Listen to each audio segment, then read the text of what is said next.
ഒന്നാം തീയതി കിട്ടിയത് 6ന്റെ പടി. പാചകവാതക വില വീണ്ടും വർദ്ധിച്ചു. കേരളത്തിൽ വർദ്ധിച്ചത് 6 രൂപ. വാണിജ്യ സിലിണ്ടറിന്റെ വില 1812 രൂപയായി വർദ്ധിച്ചു. ഗാർഹിക പാചകവാതകത്തിന്റെ വിലയിൽ മാറ്റമില്ല.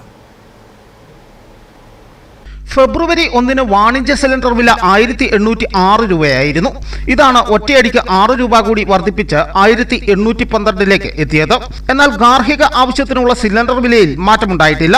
ഇതേസമയം കഴിഞ്ഞ 2 മാസമായി 20.5 രൂപ കുറച്ചിരുന്നു.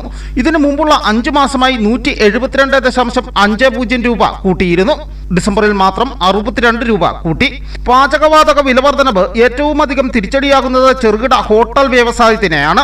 അവശ്യ സാധനങ്ങളുടെ വിലവർദ്ധനയെ തുടർന്ന് കഴിഞ്ഞ മാസം വ്യാപകമായി ഹോട്ടലുകളിൽ ഭക്ഷണ സാധനങ്ങൾക്ക് വില വർദ്ധിപ്പിച്ചിരുന്നു. ഗാർഹിക ഉപയോഗത്തിനായുള്ള സിലിണ്ടറിന്റെ വില വർദ്ധിക്കാത്തത് ആശ്വാസകരമാണ്. News bureau, Udumbanchola.